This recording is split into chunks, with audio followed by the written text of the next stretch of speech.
Nah, kepala gudang ini namanya salah Pak Teddy gitu ya. Udah Pak Teddy, ya di sini kamu belum ada surat perjanjian. Dan saya inget-inget itu saya lewat pintu yang kolong apa sih kayak lubang itu di situ. Daripada kamu mati, ini kamu keluar, jangan jadi korban berikutnya. Pas saya dapat uang makan, saya mau belanja, itu duit berubah bang. Jadi apa bang? Bukan yang kertas. Apa tuh? Tau nggak? Kayak bekas kain-kainan cari kain, lusuh.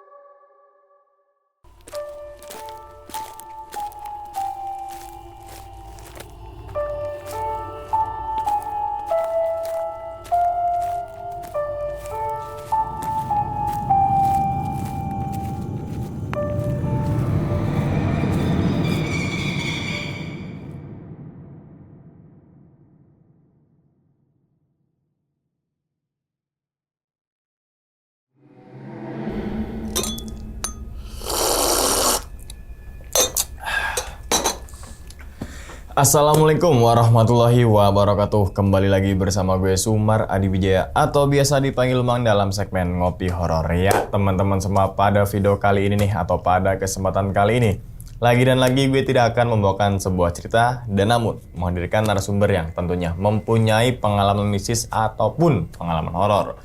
Nah di samping gue ini udah ada Bang Indra.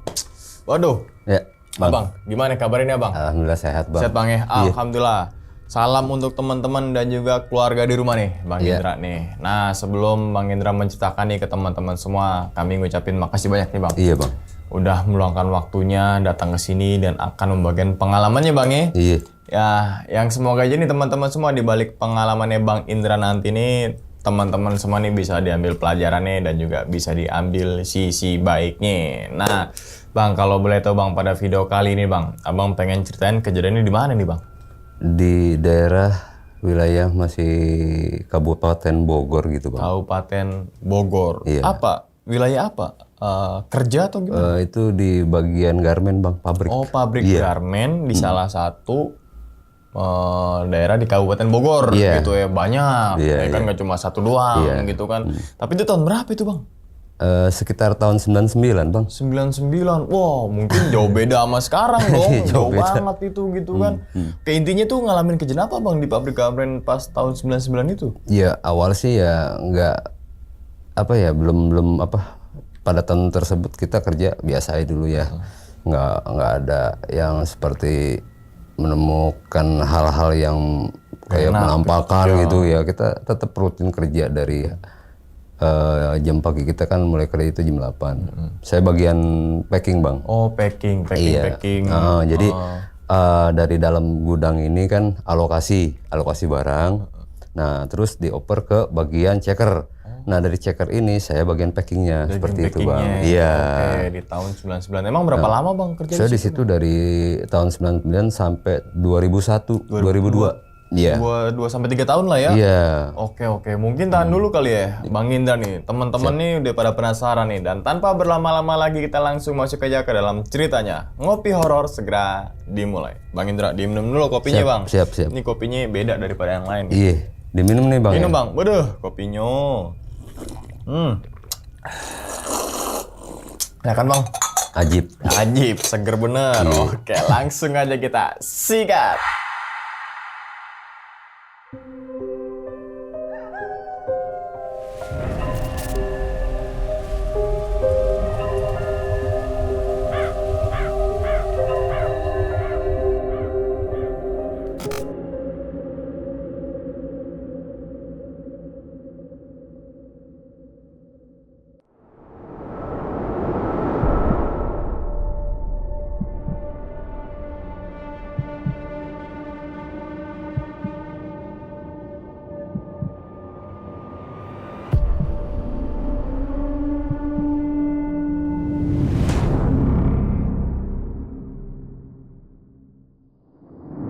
Saya sedikit dalam artian gambaran aja. Di tahun 99 sebelum saya itu bekerja di salah satu perusahaan tersebut, saya dapat informasi dari kawan lama saya dulu. awal saya terjun di situ kan saya dari kawan lama saya. Dulu sebelum kerja di situ saya tuh kerja di bagian cleaning service yang ada di Jakarta Barat, salah satu mall ya. Nah di situ kami kenal lah, cuman beda PT gitu kan. Lu kan ini lulusan SMA, dia bilang gitu kan. Lu sayang lu, di tempat gua kerja ada lowongan, cuman di pabrik, ya kan, di gudang, di daerah mana? Di daerah Bogor lah, seperti itu. Ya udah, cuman lu ngelamarnya nggak di sana, di kantor pusat, di bilangin daerah Sudirman bang, kantornya itu. Singkat cerita, saya bikin lamaran. Nah, selang 3 hari saya dipanggil di kantor pusat yang di daerah Sudirman, perkantoran itu. Ya nggak perlu saya sebutkan ya tempatnya ya. Pokoknya dibilang daerah Sudirman lah. Singkat cerita, saya diinterview, itu langsung penempatan bang. Tadinya kita tuh sebelum di daerah Bogor itu saya di training dulu di daerah Tangerang Selatan di Batu Ceper. Itu pergunungan yang pertamanya. Selama 3 bulan saya lulus dari training itu langsung ditempatin di daerah Bogor itu tersebut, di pabrik karmen tersebut. Nah singkat cerita di awal tahun 99 itu tepatnya bulan September kalau nggak salah ya, saya mulai ditempatkan di bagian gudang. Seperti itu bang. Ya jadi progres kerja yang di pertama saya itu sama dengan yang di Garmen ini bang. Kita packing, alokasi barang lah, bagian checker kita bantuin kan, misahin barang-barang tersebut dimasukin ke dalam kardus itu untuk beberapa store toko gitu loh. Jadi peralokasi gitu bang, rutinitas kita gitu. Nah kita mulai kerja dari jam 8 sampai dengan jam 5. Itu shift yang pertama bang. Kalau yang shift kedua itu dari jam 5 sampai ke jam 12. Di sini kita 3 shift bang. Nah untungnya di sini di checker ini saya kan bagian packing. Itu nggak ada ya, istilah kata saya tuh belum ada diberlakukan tuh jam shift 3 bang. Jadi saya cuman kalau kebetulan barang lagi banyak di checker ya otomatis lembur. Di jam berlakukan lembur sama kepala produksinya, supervisor saya lah di bagian packing itu. Nah singkat cerita, kisaran mau masuk bulan Desember ya, enggak Oktober maksud saya gitu kan, Oktober awal-awal lah sekitar tanggal 5 atau 10. Nah di situ emang lagi bener-bener lagi banyak kiriman gitu bang, otomatis kita dilemburin nih, ya kan? Lu mau nggak lembur? Lumayan nih lemburan nih. Lu bagian ngepakin barang buat ke luar kota. Barang-barang pecah belah, otomatis kan pakai peti bang kan. Nah, di situ tim palet ada 4 orang. Saya sebut namanya itu kayak si Wira, misalkan teman saya itu kan berempat anak palet. Nah, saya ini bagian packing dibantu 2 orang jadi 6 orang. Karena itu pada situ kan barang-barang banyak bang untuk dikirim ke TP3 Surabaya. Urgent lah. Adalah kita jam 6 tuh kita istirahat dulu kan, jelang maghrib saya sholat dulu. Selesai sholat maghrib itu kan kayu-kayu palet posisinya di belakang dekat tembok. Jadi tembok ini dekat mesin gronteng bang. Nah awalnya sih kerja saya sama Cucun biasa ngetok-ngetok gitu kan. Emang itu kan posisi sudah lewat maghrib kan. Nah di sebelah saya ini dekat mesin gronteng ada pohon, kayak pohon apa ya? Pohon randu cuma udah kering. Udah mati lah kasarnya kan. Ya kata Cucun, saya kan depannya sono kan ipoi. Coba deh lu ambil kayu yang sebelah sono. Yang dekat mana bang? Saya bilang, itu yang dekat Punan. Saya nggak tahu tuh bang. Saya pikir yang sebelah mana? Saya masuk tuh bang ke dalam. Jadi jarak antara kayu palet ini ke pohon itu jaraknya emang nggak jauh bang. Tapi lewatin kayak gang gitu. Ya udah dapet kayu itu dapet. Saya kasih ke teman saya itu. Nah singkat cerita sekitar jam berapa ya, jam 12? Jam 11. Saya nggak tahu memang karena saya di situ baru ya, dalam artian belum pernah masuk ke tempatnya si Cucun itu kan, karena kan posisi saya tempat kerja di dalam bang, bagian packing itu di dalam. Nah ini si Cucun ini agak di luar tempatnya. Oke lah saya bantu dia. Itu jarak kira-kira berapa, setengah meter, nggak ada lah. Saya posisi nyamping bang, posisi kan saya kalau makuin itu kan posisi jongkok ya. Itu di samping tuh kayak ada orang jalan bang, ketek. Saya pikir teman saya Cucun. Gue bilang, bang, lu mau kemana nih? Kalau mau ngopi tuh ada termos di situ, ngapain lihat belakang? Itu kan gelap, emang gelap bang. Itu jalan gang yang deket pohonan tuh gelap. Nah, singkat cerita, dia cuma bilang gini, gue mau ke belakang dulu. Tapi suara langkah itu kayaknya kayak orang setengah lari bang. Saya ngelihatnya kaki, cuman kan jadi posisinya deket palet itu kan ditumpuk-tumpuk itu palet. Itu saya ngeliat cuman kakinya dong jalan ke arah kayu yang disenderin di dekat pohon randu itu bang. Emang khususnya tempat taruh di situ. Ya udahlah, ceritanya udah sampai di situ. Ya saya bilang, udahlah, saya bilang nih halusinasi saya aja kali ya. Mungkin saya sendiri ya, mohon maaf ya, takut juga sendiri kan, jarak saya sama teman saya itu kan jauh. Ya teriak juga kan nggak enak juga kan. Di sana juga lagi banyak yang lembur juga nggak enak saya kan. Ya udah, dia udah sampai jam 1 saya istirahat tuh. Di situ saya sampai jam 3. Nah, shift yang malam ini datang 2 orang ngebantuin saya juga tuh, bagian alokasi anak-anak gudang. Nah, saya sebut namanya si Denny sama si Boim. Udah bang, lu istirahat dulu deh. Lu lembur sampai jam berapa? Ya sekelarnya aja nih, soalnya kan kiriman banyak banget bang. Itu saya bikinnya dari jam 9 tuh udah sampai ada kali 10 palet mah. Ada 63 kardus dalam satu palet itu. Coba bayangin bang. Iya. Ya kita juga kan kerja, misalnya gimana ya, kejar target, cuman anak-anak bang, ya walaupun ini buat TP3 Surabaya nggak kayak begini juga kali bang. Lu jangan mentang-mentang lembur duitnya gede, lu keporsil. Lu capek bos. Ya udah sih nggak cerita, ya udahlah, kelar sampai jam 4 kalau nggak salah. Itu belum kelar semua bang. Itu masih ada sekitar 7 palet lagi yang belum kerjain. Nah itu jadi saya tuh lembur cuma sampai jam 4 diterus sama yang anak malam. Nah anak malam ini lembur sampai jam 9 pagi. Itu buat ngejar buat ke luar kota doang itu.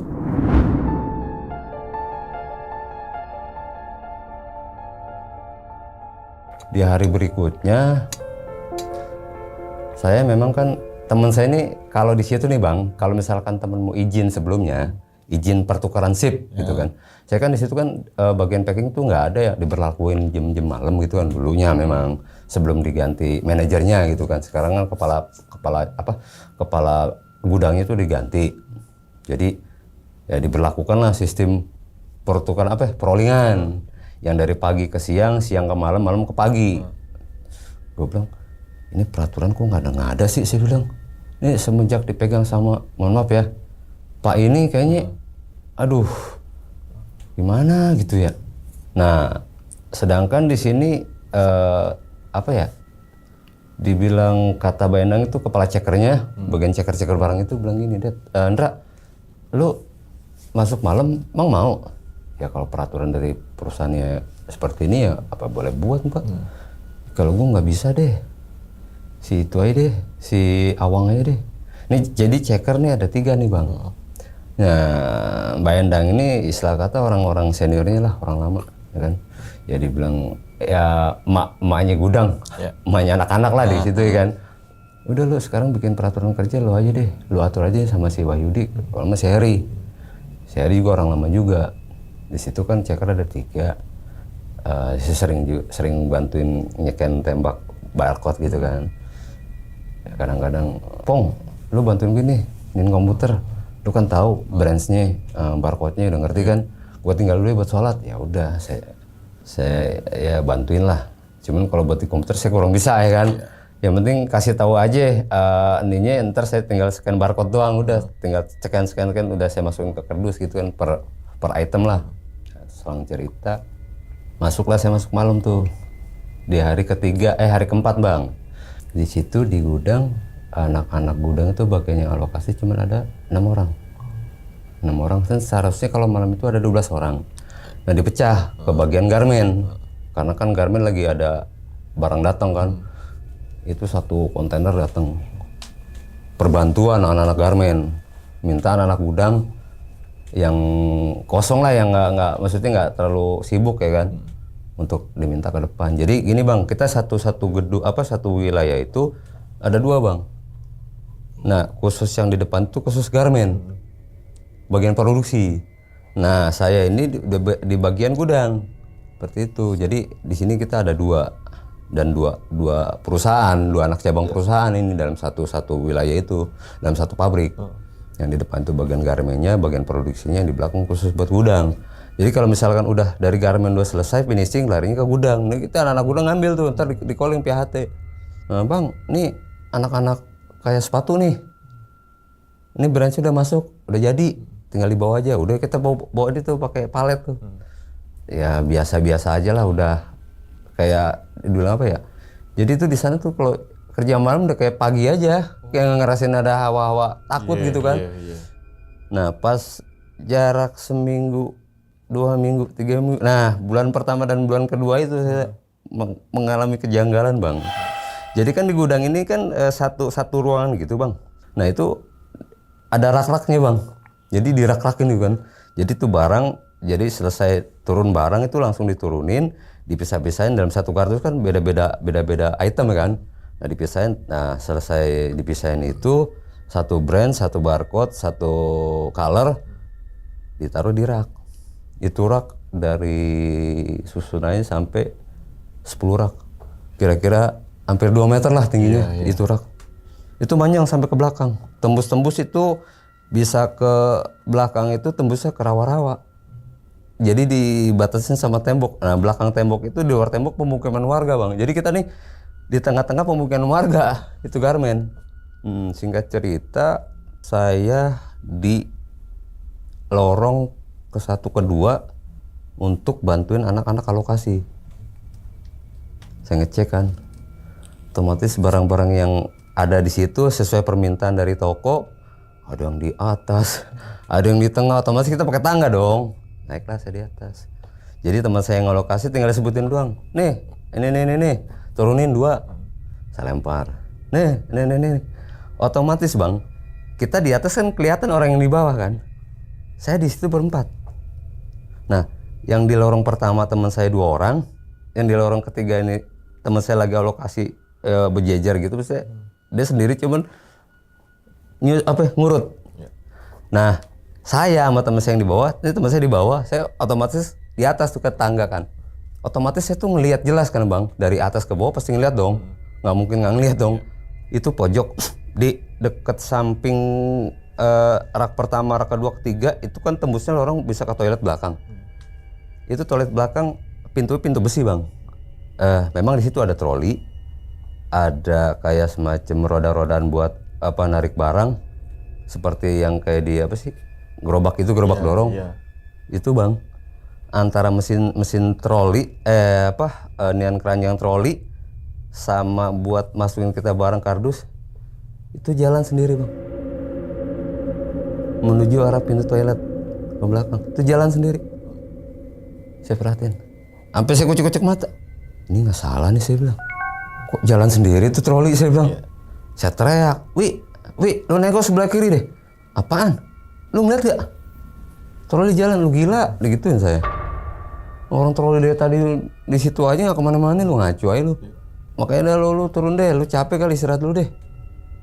Lu ngopi lu deh, lu belum ngopi nih. Sebetulnya Bang, setelah kejadian itu dia udah duluan yang lihat. Teman saya udah ngelihat. Karena kan teman saya itu situ udah lama juga kan. Mungkin dia udah tahu lah, cuman dia nggak mau ngasih tau ke saya. Biar lu ngeliat langsung lah. Jadi takutnya kalau gua ngomong ini so pemberani lah gitu kan. Udah singkat cerita, ya udahlah. Saya turun selang 2 hari kejadian itu, dia ngomong sama saya sore-sore. Pas saya masuk middle tuh kan, gantiin teman juga buat dia lagi ada halangan kerja, saya lemburin dia lah kan. Samping musola dia cerita begini, lu waktu 3 hari yang lalu ngeliat apaan? Yang yang gue bilang, troli sama gerobak kardus jalan. Itu mah belum parah. Emang abang pernah ngeliat juga Bang? Ya kalau gue ngomong gini takutnya lu kagak percaya. Nah lu kan sekarang udah diliatin tuh baru troli yang jalan. Emang nih Bang, abang kan di sini udah lama ya? Iya. Lu jangan cerita ke yang lain nih. Soalnya kan takutnya ntar jadi bahan omongan, jadi gibah, antara percaya enggak kan, jadi ntar timbulnya dosa.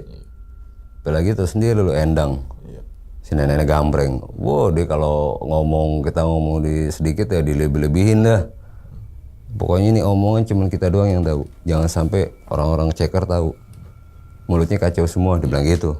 Enggak bang, saya kalau udah tahu udah. Yang penting intinya ya itu dia ada gitu aja kan. Nah selang kajian itu ya kita normal lagi kerja bang. Normal kerja. Di garmen perbantuan kita kerja ya bagian. Saya kalau di garmen di bagian cutting, ngebantuin anak-anak cutting gitu kan. Selesai bahan dipotong, bahan mentah dipotong, terus diolah dalam artian per meter itu untuk, misalkan di sini pisahnya buat aparel, buat bahan-bahan buat sepatu, seperti buat logo. Nah saya di bagian pemintalan logo bang, misalkan brand logo dari sepatu ini. Nah saya diminta untuk bagian motongnya, cuttingnya. Ya di situ kan kita per item tuh disesuaikan sama kayak bentuknya, jenisnya, colornya. Nah di situ saya perbantuan 4 orang di situ dalam satu ruangan, cuman di-skat sama kayak triplek gitulah, di-skat gitu kan bang. Itu saya kerja berdua sama teman saya. Nah anak karben ini bagian cutting 2 cewek kan.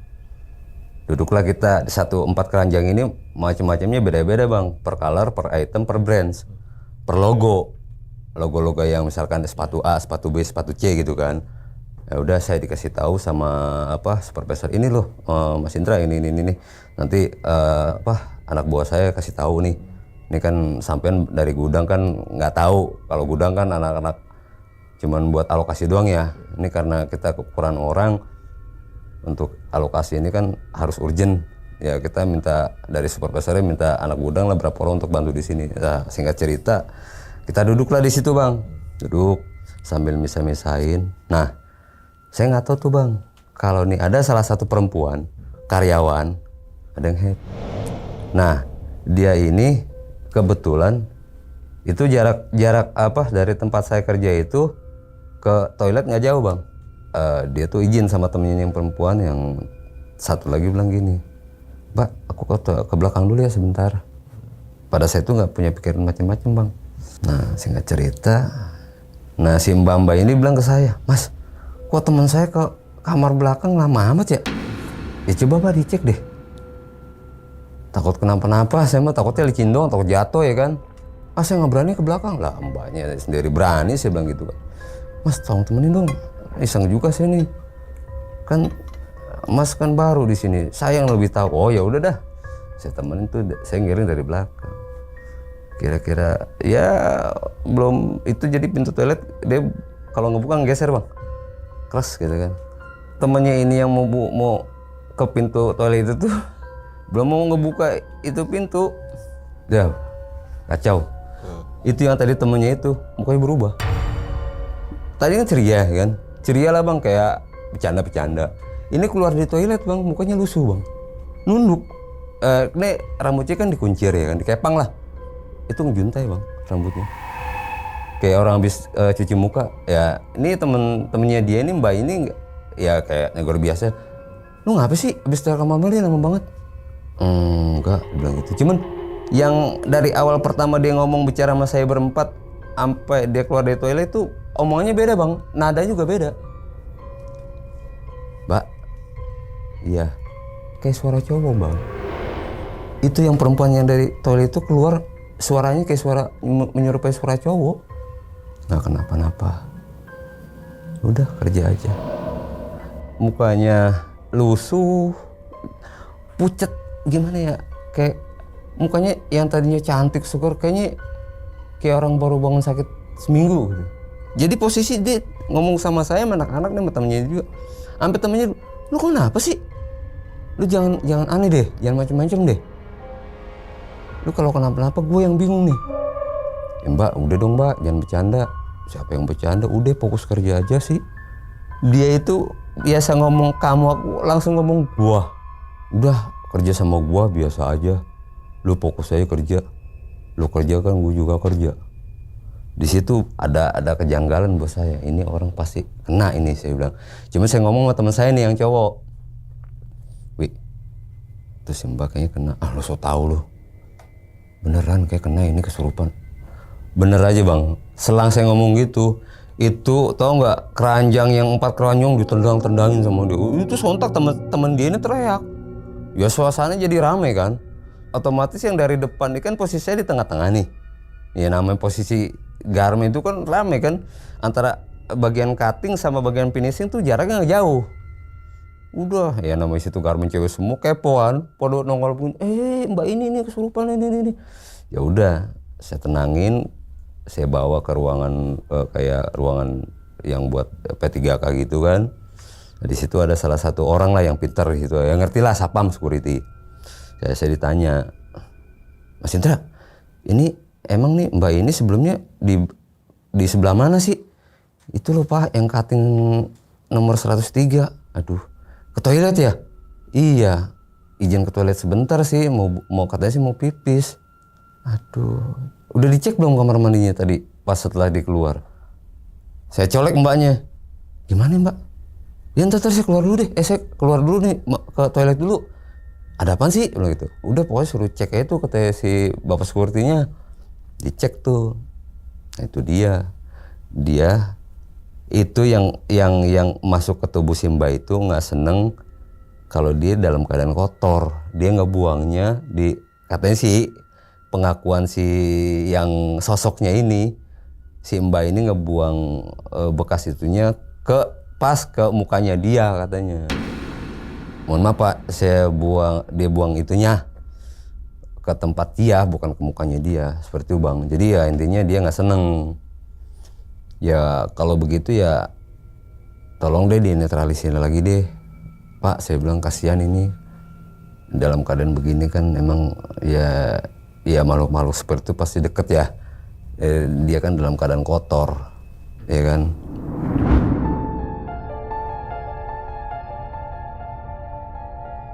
Setelah itu di hari yang kedua atau hari yang ketiga itu masuk malam lagi, saya ditugasin untuk drilling. Drilling itu pemindahan barang dari atas rak kedua ke rak ke equipment ke lantai ke basement. Jadi dijajarin tuh, diurut per brand, per item, per color. Jadi dari depan rak pertama kedua itu sampai ke tembok, sampai ujung lah saya jajarin. Nah pas ke rak ketiga ini, samping pintu besi yang mau menuju ke pintu kecil itu buat apa sih, pintu emergensi lah ya kan. Nah pas lagi posisinya kan jongkok nih kerja, apa sih mindahin apa sih barang itu ke sepatu ke kardus ini per brand per item gitu kan. Otomatis kan saya ngeliat ke pojok kan, pojok lorong paling ujung gitu. Itu kakek apa-apaan? Cuma saya masih tanya-tanya. Itu kakinya aja Bang. Aduh saya nggak bisa bayangin deh. Itu kakinya aja kira-kira semeter mah ada itu, dengan kuku yang panjang berbulu, napasnya bukan. Itu jadi rak itu di atasnya dia, ngelewatin rak dengan sosok yang hitam legam, mata merah, giginya caling, seakan-akan nunjuk dia tuh nggak seneng ada orang-orang banyak di situ. Kalau sepenglihatan saya gitu kan, cuman lah udahlah dicolek sama teman saya. Nah baru sosok itu hilang. Dia belum mau menampakkan wujudnya ke teman saya mungkin ya. Lu kenapa bengong gitu? Ah enggak ada apa-apa, gue bilang. Biar nih teman saya nggak takut kan posisi emang paling pojok itu sepi Bang. Cuman saya doang. Sementara anak-anak tuh di depan jaraknya jauh. Cuman kalau buat teriak mah kedengeran. Cuman kan nggak mungkin ya di dalam kerja kita teriak-teriak gitu kan. Jadi ngeganggu gitu kan. Nah singkat cerita kita fokus kerja. Nah di pas jam 1 pagi kita orang kan istirahat jam 12. Ini saya berempat. Saya inisiatif berempat nih. Kita istirahatin ntar aja deh. Ngurusin dulu kerjaan nih. Ini kan jangan sampai kayak bulan kemarin kita sampai jam 4. Ya kita kan minimal ya jam 3 udah balik lah. Ya udah Bang, kita kelarin aja. Nah, Si Mbak Endang ini bagian ceknya teriak dari depan. Posisinya kan di belakang tuh, Bang. Teriak, "Weh Dul, istirahat jam 12. Tanggung Mbak. Ntar aja kita istirahat yang jam kedua, jam 1-an. Nyampe jam berapa kowe?" "Ya sekelarnya aja deh Mbak," saya bilang. "Ntar si Heri ke situ ya, temenin kamu ya. Aku tak balik ya." "Oh iya dah, Benang." Nah, udah singkat cerita dia balik. Nah, pas saya mau ngambil air, itu kan air aqua galon tuh posisi di depan kan, di depan ruangan checker itu kan di depan. Saya ngambil satu teko seperti ini, saya ke depan. Itu pintu checker itu kan kayak besi, ketutup. Lah, Benang katanya mau pulang. Siapa yang bilang mau pulang? Saya kan sampai jam 4. Lah, tadi ngomong sama saya, "Iya Wi, iya, orang Benang teriak-teriak kok." "Siapa yang teriak-teriak? Orang gua habis dari kamar mandi." Dalam hati saya, "Wi, tadi yang teriak siapa Wi?" "Mbak Endang, ini belum lama kejadiannya. Ini selang saya mau ngambil air ke depan tuh Mbak Endang teriak. Orang gua habis dari kamar mandi, gila aja lu, nggak ada orang-orang di sini, siapa yang teriak-teriak?" Saya tuh gimana ya, antara percaya apa enggak ya. Ya bukan cuman saya doang sih ngalamin kejadian seperti itu. Ya kayak teman saya juga sering katanya sih. Cuman kan pada saat itu ya udahlah, saya anggap adalah emang ini tempat pasti ada lah salah satu penghuninya kan. Saya dapat kerja dapat setahun di situ. Wah, di situ banyak kejanggalan, Bang. Kenapa saya bisa katakan banyak kejanggalan itu? Jadi gini. Nah, seharusnya itu kan saya kan kalau masuk malam itu kan ada 6 orang ya di gudang itu. Saya bagian packing itu kan cuman perbantuan, kalau alokasi barang-barangnya di dalam itu lebih dari berapa gitu kan saya ngebantuin. Tugas saya sih cuman packing doang kan. Yang dari anak-anak alokasi itu larinya ke saya gitu. Nah, kebetulan saya di situ cuma bertiga. Anak alokasi 2 orang. Cuman saya bagian packing sendiri sama checker 1. Nah, Mbak Endang ini kebetulan dia masuk pagi. Nah, yang checkernya ini si Heri. Nah, singkat cerita si Heri bilang begini kayak sama saya, "Dra, nih gue kayaknya nggak nyaman dah." "Kenapa Bang?" Kita gitu. "Ini kayak nih tempat kayak udah mulai aneh deh. Lu ngerasa aneh nggak?" "Ngerasa aneh maksud lu gimana sih?" "Enggak deh, lu lihat orang-orangnya deh. Kayak beda deh." Kalau masalah beda mah lu bisa gue bilang lu beda Bang. Dari awal kemarin gue ketemu sama lu juga muka lu udah beda. Muka lu beda, gue kata. "Ah, beda dari mana?" "Beda pokoknya." Udah, kerja kita biasa normal. Nah, tepatnya sekitar jam 3 Anda tuh. Kalau jam 3 mau menjelang mau subuh kan ada pengajian tuh ya. Di masjid kedengeran itu. Saya kan saya, Heri, Wisnu, Haji berempat. Cekernya si Heri. Itu di tengah-tengah cuma saya doang. Itu ruangan gelap. Di dalam gudang gelap. Cuman lampu emergensi doang yang nyala. Saya kaget. Lah, ini anak bertiga kemana? Itu saya kan di gudang di dalam, otomatis saya ada di ruang itu, ada pintu kan. Itu dalam keadaan terkunci itu gudang. Saya teriak, Bang, lu kemana? Lu di mana?" Itu pintu keadaan terkunci. Udah saya lari ke sono lari kemari kan, untuk ya gimana sih posisi gelap gitu kan, nyapa lah, maksudnya kerempet kan udah gelap banget. Cuman emergensi ya kita ngeliat cuman terbatas kan, karena kan tuh jaraknya jauh banget. Saya kebetulan di rak keempat paling pojok banget itu. Itu pada saat teman saya teriak itu udah totalitas gelap semua. Lampu emergensi itu langsung nyala tek. Nah, selang gitu udah saya teriak kan, nggak ada jawaban dari luar. Udah saya saya nyapa sendiri, nyari yang tempat terang gitu, sampai saya gimana sih jalan ronang-ronang gitu kan, sampai ke depan rak kedua. Kayak ada yang nimpuk dari samping. Tuk. Nah, di sebelah kiri saya kayak ada yang buang pasir. Ser. Itu sosok yang lagi tempo hari saya lihat muncul lagi. Itu lebih besar lagi. Dengan tangan yang ke arah kaki saya kan, posisi kayak saya kan begini nih. Dia tau gak bang, itu tangannya dia tuh bisa muterin gerak, mengambil kaki saya yang sebelah kanan. Intinya dia mau nyeret sepertinya. Cuman keburu saya lari, mentok, ya kehalang kayak bekas troli gitu. Teriaklah saya di situ karena ada celah kayak pintu keluar gitu kan. Nah ternyata di luar nyari saya selama 4 jam. Kemana saya? Lu kemana selama 4 jam? Lah gua orang di dalam gimana lu? Gua kan di sini di luar, bantuan orang-orang MR. Orang gue sama lu ya bang, lah gue di dalam dari jam 9 gue di luar, ngaco aja. Kan tuh di gudang kan di belakang ditutup, dikunci dari kemarin. Emang lu gak tahu lah, orang ada lu kok. Gimana sih lu lagi nyakitin barang si Denny Wisnu, lagi alokasi barang di dalam. Beneran gue di luar, gue di dalam bang, gue di dalam ada lu orang. Lu bilang gue 4 jam gak ada, lu ngaco aja dah. Lu dari belakang ngapain?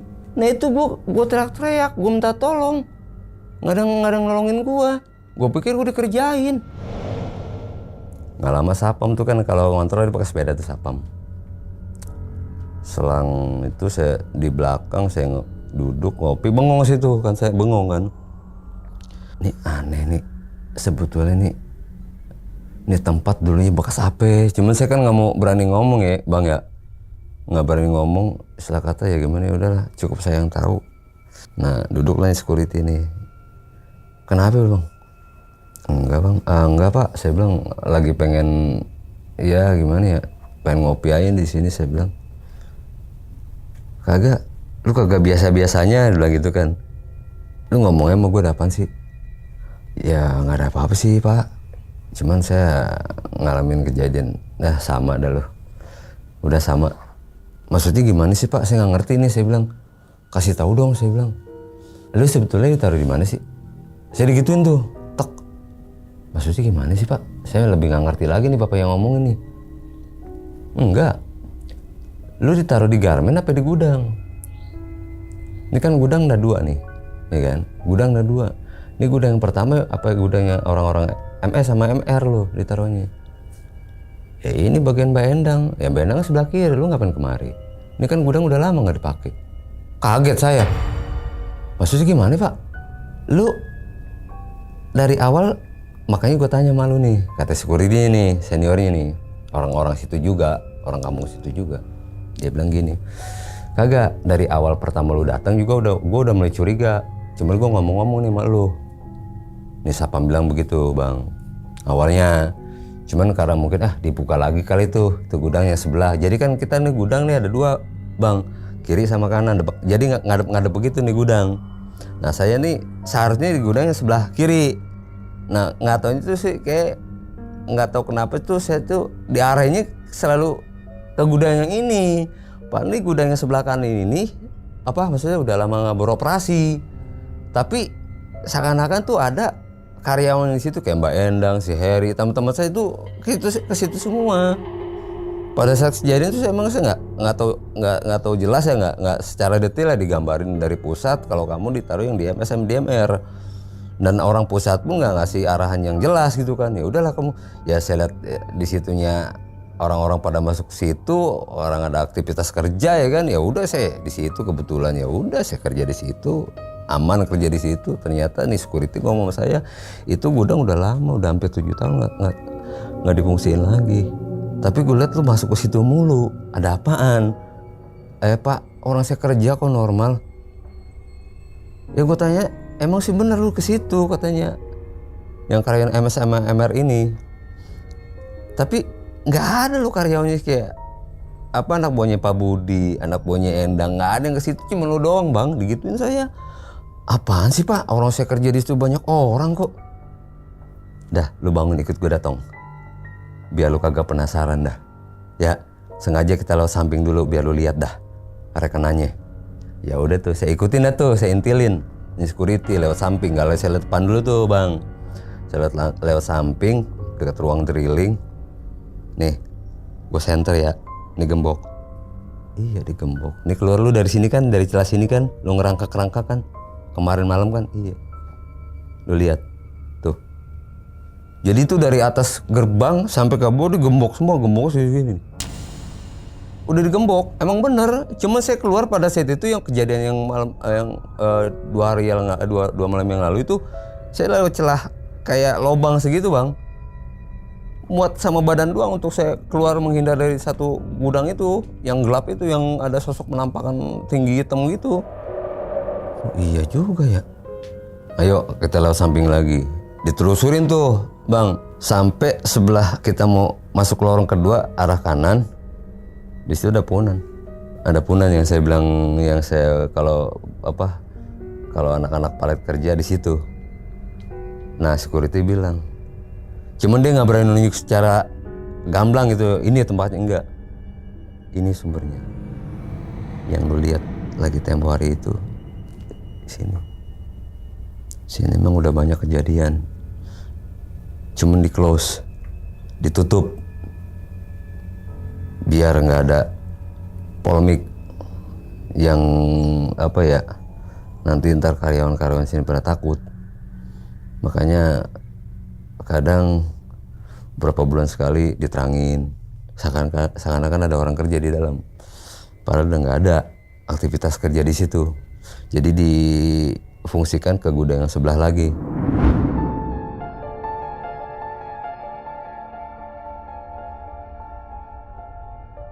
Nah singkat cerita setelah kejadian itu ya udahlah saya anggap ini buat pengalaman creepy saya kan. Udah lu di sini banyak baca-bacalah, numpang-numpang. Lu kan rekanannya orang baru di sini. Oh iya Pak, makasih deh sebelumnya udah ngingetin saya. Emang kadang-kadang saya juga suka lupa kan kalau misalnya saya buang air segala macam tuh kadang main buang aja nggak permisi dulu. Seperti itu ya. Jadi saya ditongolin sosok seperti itulah. Ya jangan macem-macem lah di situ, kata security bilang. Masuk hari berikutnya pas saya kebetulan lagi bantu-bantu di depan ya bang, posisi gudang ke depan arah mau ke Garmin tuh lagi ada penerimaan barang. Jadi satu kontainer itu khusus buat di Garmin ya kan. Nah anak-anak gudang tuh yang posisi di belakang tuh ngebantu. Nah selesai ngebantu ini supir kontainer ngomong ke saya, bang di sini ada toilet gak? Ada di belakang no. Saya tunjuk ke sono. No di belakang ada. Ya cuman hati-hati mas, gelap, licin. Oh ya udah tuh yang supir kontainer itu ke belakang kan. Pada situ sih cuma berempat. Kena kontainer super kontainer kan kencing. Udah gitu udah. Nah teman saya nih satu, tuh berani gak tuh? Udah. Berani kali lah, masa takut sih gua aja berani. Ya nyombongin diri dah gitu bang. Nah singkat cerita udah abis dia buang air tuh mukanya beda banget. Itu si supir kontainer itu mukanya, aduh kenapa pak? Enggak deh, saya ngeliat tuh lah. Dia ngeliat, saya ngeliat gitu. Lihat apaan mas? Udah tinggi, hitam, bau, makanya saya kabur. Nggak jadi saya buang air kecil situ lah. Udah biarin lah. Ya nggak ada apa-apa lah, saya juga nggak ada apa-apa di situ ah. Cuman bawa ketakutan sendiri kali. Jelas loh mas, orang saya ngeliat kok tinggi, perawakannya gede. Lagian sebelah mana sampean ke toiletnya? Itu yang dekat pohon. Ya di situ kan saya bilang tuh sebelah kiri, jangan ke kanan. Yang itu toilet udah nggak digunain lagi, udah gelap sebelah kiri. Saya bilang gitu kan. Dia ngeliat sosok tinggi hitam itu. Fase setahun saya kerja di situ, minggu pertama, minggu kedua, tepatnya saya masuk pagi ya. Dari malam ke pagi itu kan saya capek, dalam artian saya masuk middle bisa gak? Saya tanya supervisor saya nih Pak Yunus. Oke bisa. Ya udah saya masuk middle tuh kan. Jam 3 saya masuk. Selang jam 5 kalau nggak salah ya, jam 5 sore saya dipanggil ke atas. Kamu sebelumnya udah tanda tangan kontrak belum? Yang dari pusat sih udah Pak. Nah kepala gudang ini namanya Pak salah Pak Teddy gitu ya. Udah Pak Teddy, ya di sini kamu belum ada surat perjanjian. Perjanjian apa lagi Pak, kan dari kantor kita udah ada berkas, saya kan kasih ke Bapak. Saya bilang gitu kan. Enggak, kamu di sini bikin surat perjanjian dulu. Bener, ada kertas, ada pulpen, ada materai. Cuman itu kalau saya baca ngeblur semua. Isi suratnya itu, isi surat perjanjian itu ngeblur semua, Bang. Biar kata saya pakai kacamata juga ngeblur. Ya udah saya dipaksa untuk tanda tangan di atas materai. Ya udah saya kayak orang benar-benar dihipnotis. Ya udah saya tanda tangan. Nah, saya turun ke bawah. Nggak kejadian apa-apalah. Udah saya normal lagi kerja. Nah, mau masuk jam 9 malam. Pada saat saya mau ngambil barang dari packing ke dalam itu ke bagian anak lokasi, itu sepi semua, nggak ada siapa-siapa. Padahal di depan saya banyak ada suara-suara orang kerja. Itu yang mukanya mohon maaf ya. Saya yang sebut yang namanya Mbak Endang, si Heri, itu mukanya hancur semua. Termasuk Pak Wisnu, ya kan, si Budi, hancur mukanya semua. Dan saya inget-inget itu saya lewat pintu yang kolong apa sih kayak lubang itu di situ. Saya keluar di situ, saya ditendang dari dalam. Dari rak pertama, rak kedua, rak ketiga saya ditendang sama sosok yang tinggi hitam itu.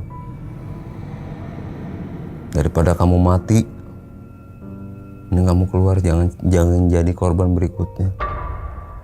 Ternyata itu sosok sama saya itu kasihan.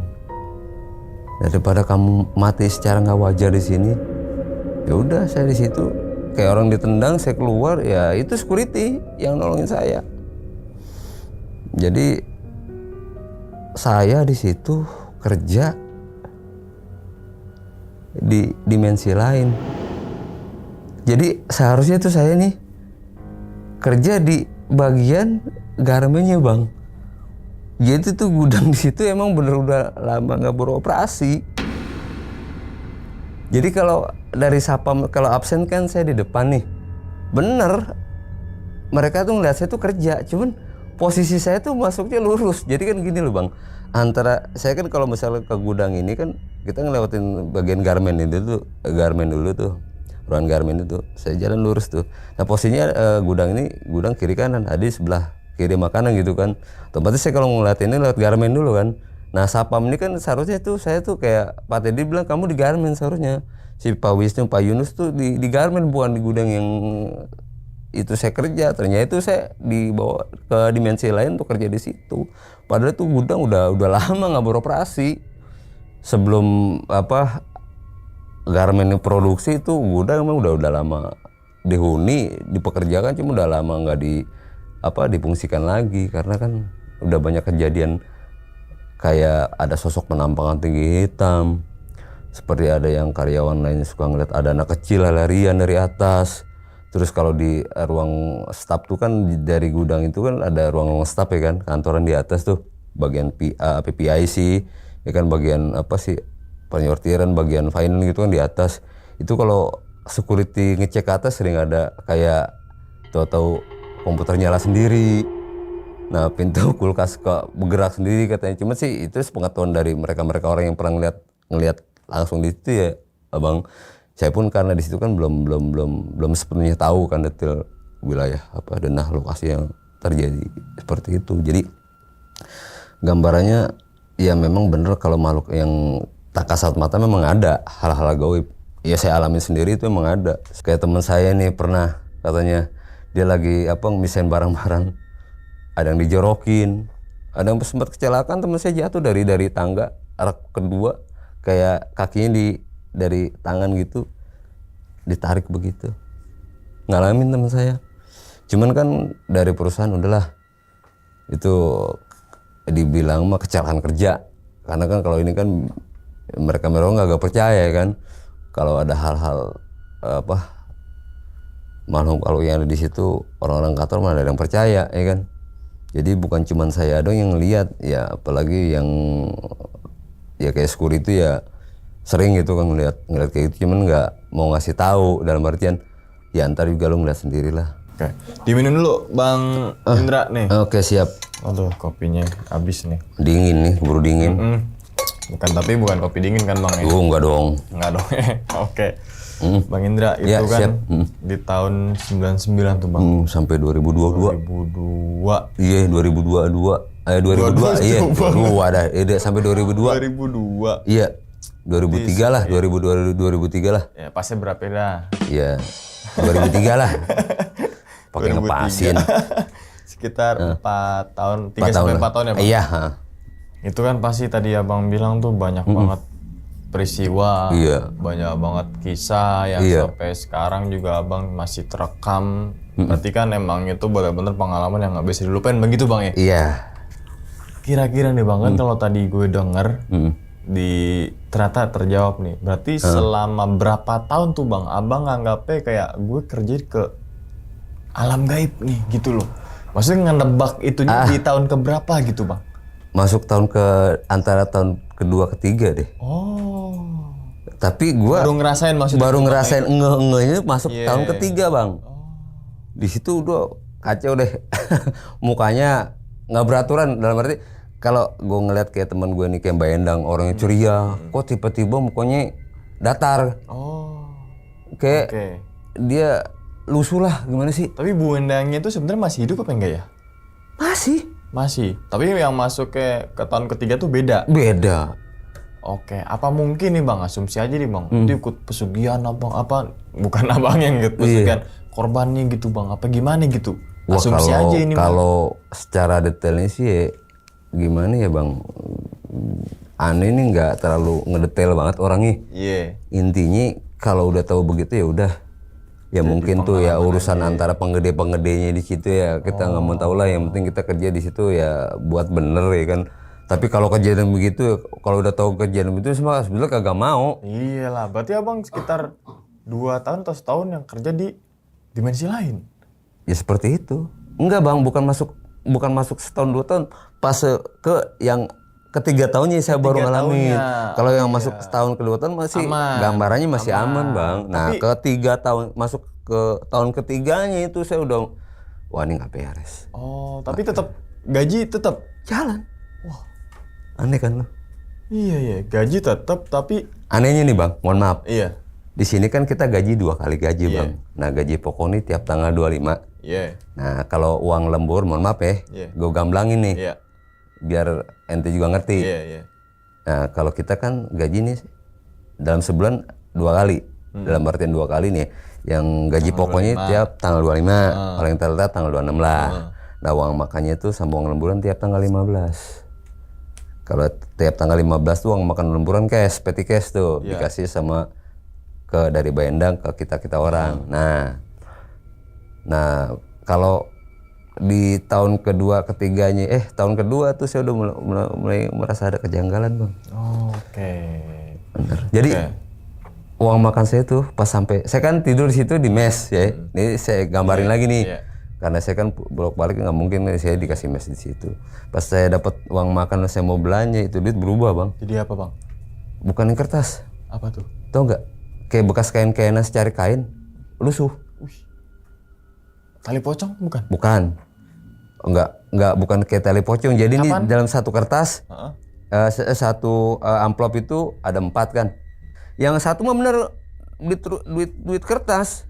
Yang ini Tiganya? pecahan kayak apa sih bekas-bekas kain-kainnya sobekan gitu. Percak, kain percak gitu. Sobek-sobekan. Yang terakhir itu daun. Kayak daun-daun jati dilipat-lipat gitu. Itu digaji pakai daun. Bukan gaji Bang, uang makan lemburan. Kalau gaji normal. Dari pusat. Makan lemburan tapi gaji dong. Ya, iya, cuman kan nggak Tapi dapat beda. dari kantor. Iya. Iya, kalau gaji kan langsung ditransfer kan ke rekening. Nah, kalau uang makan tuh petty cash. Oh. Nah, yang ngasih saya tuh mukanya begini, Bang. Bayendang biasa kan ceria. Nih langsung. Nih uang makan kamu. Nih. Tahu nggak? Itu tangan berbulu. Pas saya lihat melek normal lagi. Tapi daun jati. Tapi abang 4 orang yang lihat. sempat berubah lagi ke daun jatuhnya tuh? Sempat berubah jadi duit lagi nggak daun jatuhnya? Enggak. Saya nggak bawa sih, masih ada noh. Masih ada? Saya simpen. Buset. Buat kenang-kenangan bang. Oh, kena-kena. Iya beneran. Masih ada demi Allah demi Rasulullah. Buset. Iya kata bini saya ya jangan dia papain. Kali aja ntar bermanfaat. Kita sih bukannya kita syirik ya enggak. Ini kan buat pengalaman ayah nih. Iya masih ada bang. Amplopnya juga udah tadi kan putih, udah kuning, udah coklat dah. Ya amplop zaman 90-an. Iya amplop putih, amplop iya, biasa. 2000 Cuman kan udah lusuh udah gimana sih? Nah bang, itu pabriknya masih ada gak bang sampai sekarang? Sampai sekarang sih ya kalau Apa garmen mungkin ini. ada rombakan Mohon maaf gitu ya, kalau kemarin tuh saya kan punya teman, emang kan dia nikah dapetin orang situ. Iya. Nah dia sekarang semenjak itu dia pindah kerja di PT lain di depan lah. Di situ kita kawasan tapi seberang-seberangnya kawasan penduduk lah. Jadi satu pabrik itu kawasan pabrik itu depan belakang itu kawasan penduduk semua. Dekat sama penduduk lah, ya kan. Nah teman saya ini yang kerja satu bareng sama saya ini nikah sama orang situ asli kan. Saya tanya, lebaran tahun kemarin saya main kan. Tuh, CS, saya bilang kan mana CS. Ah udah dah. Nggak lewat situ emang. Kan udah tutup. Garmennya, kalau garmen masih katanya. Oh, cuman kalau gudangnya enggak. Udah tutup. Cuman garmen sebagian doang yang masih operasi bang. Di situ kan garmen ada 5 divisi. Yang masih aktif katanya bagian produksi sama bagian finishing doang yang masih aktif sampai sekarang. Oke.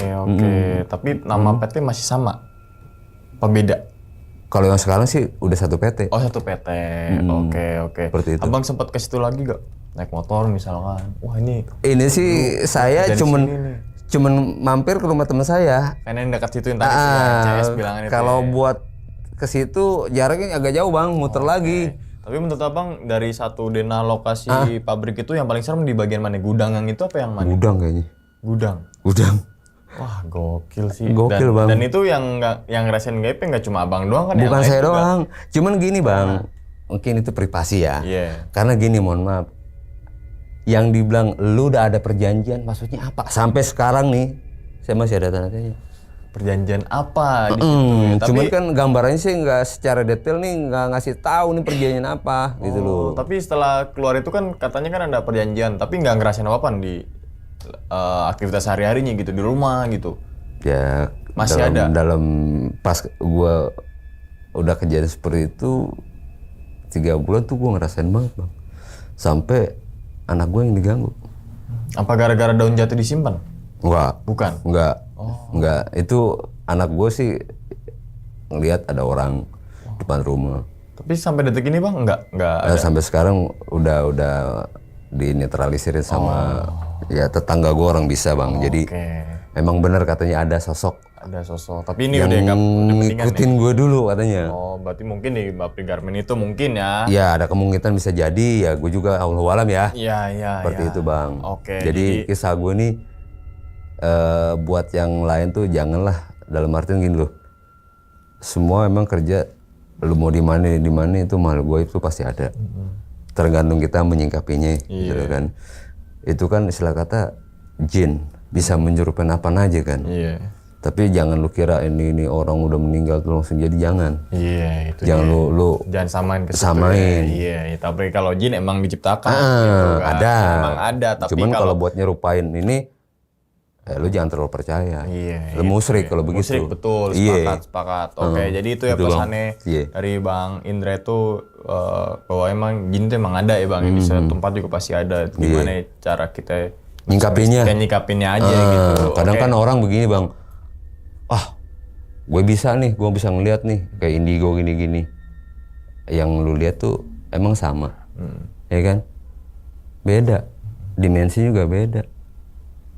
Kayak dibilang ada apa sih cahaya putih, gue kata. Kepala putih, ops gitu segala macem, Oke, mungkin karena udah sejam lebih nih kayaknya nih teman-teman semua. Tadi juga ternyata Bang Indra kerja di salah satu pabrik di daerah Kabupaten Bogor gitu kan, yang sampai 3-4 tahun gitu kan. Ya kita doakan semoga Bang Indra sehat selalu Bang ya, panjang umur. Amin, rezeki, amin, amin. gitu Abang, kan. abang juga sama ya, sehat semua. Amin ya Allah. Dan teman-teman yang nonton juga sama Iya, gitu siap. kan. Kita doakan juga sama, panjang umur sehat selalu dan murah rezeki gitu kan. Oke. Amin, amin, amin. Sekali lagi terima kasih banyak nih Bang Indra ya. Iya, sama-sama Bang. Ya, dan ingat teman-teman semua, cerita dari Bang Indra ini bukan untuk nakut-nakut nih teman-teman semua ketika mau kerja di pabrik ataupun yang lainnya. Tapi ambillah si positifnya dan buang si buruknya. Sekian dulu pada video kali ini dan nantikan video-video gue berikutnya. Hal gaib itu muncul ketika sugesti kita buruk. Wassalamualaikum warahmatullahi wabarakatuh. Selamat beristirahat. Bang Indra, thank you banget sama-sama, nih. Pak, ya. Alhamdulillah. Bungkus.